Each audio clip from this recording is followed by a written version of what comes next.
commemorations in Congress taking place to mark that storming of the Capitol 1 year ago today. Joe Biden accusing Donald Trump of rallying a mob in the name of power and profit. Here you see live images from the Capitol itself, where there is a minute of silence was to be read. There's been soul searching on this day, as well as finger pointing. Earlier, the U.S. president paying a visit to Congress, speaking of a battle for the soul of America that's still raging. Let's cross to Washington. France 24's Kethevane Gorjestani. Kethevane, what's the latest?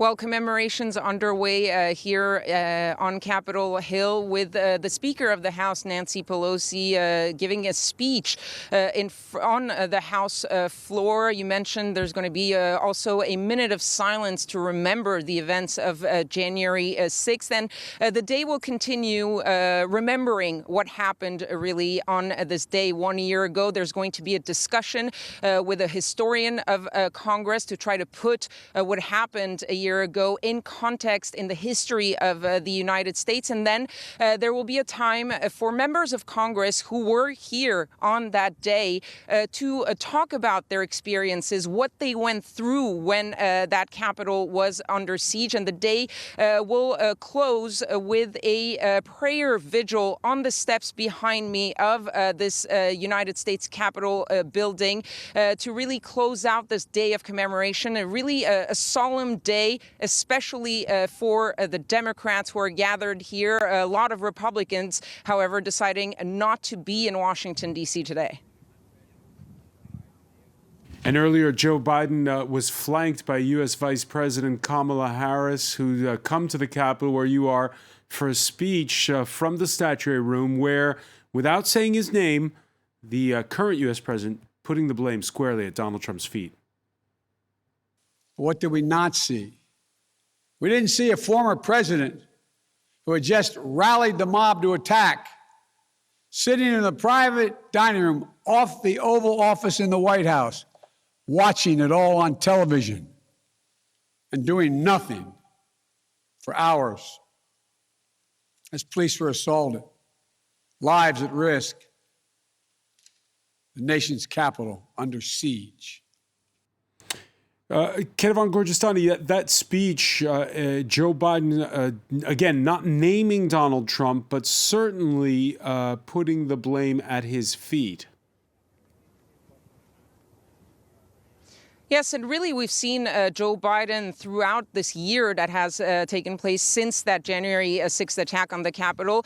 He had tried to stay away from mentioning, from talking, from really addressing Donald Trump's role in the January 6th attack. But today he did not hold back any punches for his predecessor. He really went on the attack, accusing Donald Trump of really spreading lies months before the attack on the Capitol. And he used some hard words for the former president. He said that he was not only a former president, but a defeated former president, one who had failed to be reelected. Words, of course, that the former president really does not like to be used against him. Joe Biden also talking about Donald Trump's bruised ego, saying that that bruised ego was more important to Donald Trump than protecting a U.S. democracy or protecting the Constitution. So really, Joe Biden spending quite a bit of his speech attacking the former president, as you said, without using his name. But his goal was to talk to the truth of what happened on January 6th. And for Joe Biden, it was very clear in the speech that he does lay the blame on the former president and also on all those who supported the president, whether they were the people outside of the Capitol on January 6th or also some of the people, some of the lawmakers, the Republicans, who were inside and who have since tried to sort of whitewash what happened on January 6th, try to avoid talking about what role Donald Trump actually played in the events of January 6th. Yeah, so Donald Trump himself putting out a statement. He accuses the current president of, quote, using my name today to try to further divide America. He says in that statement, this political theater is all just a distraction for the fact that Biden has completely and totally failed. And we've seen, again, just a small handful of Republicans who agree that Joe Biden was duly elected. Many still support Trump. The two sides don't agree on the facts. Does that make it harder now to prosecute this fully and to go after the former president?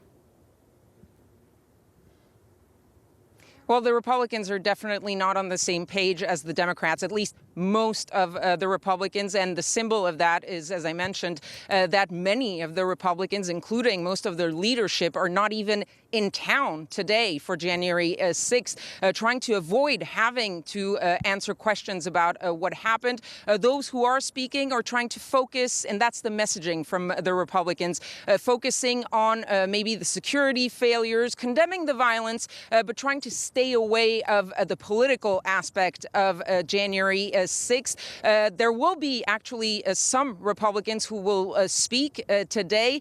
Those are staunch supporters of the former president, Matt Gaetz and Marjorie Taylor Greene. They are supposed to hold a press conference later this afternoon, a press conference that Donald Trump was supposed to be holding today in Florida. He decided to cancel that, but his supporters will be there to, in their words, talk about the Republican point of view on January 6th. So it really shows you that they don't agree at all with the Democrats. That said, the investigation is going forward, whether it's on the legal side with the Department of Justice continuing its investigation, continuing to charge people and saying that they will go at any level necessary, hinting that maybe they will go beyond the rioters themselves and start going after some of the people who sort of enabled that attack on January 6th. And then there's, of course, the investigation by the January 6th committee, which is going full speed ahead. They've been talking to a lot of people,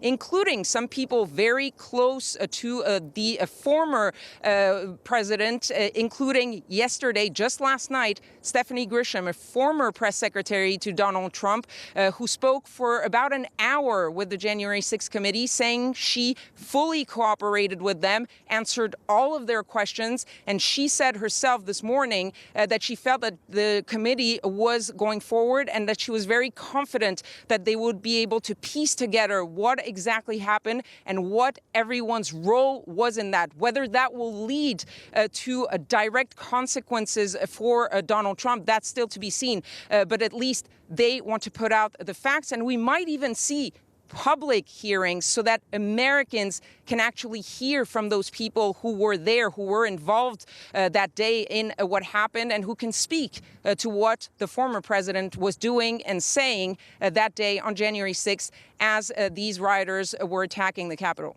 All right, and Kethevane Gorjestani reporting live there outside the Capitol. As you saw those images inside, it's the Speaker, Nancy Pelosi, right now addressing lawmakers. And we'll be talking about it in the next hour in the France 24 debate. Many thanks, Kethevane.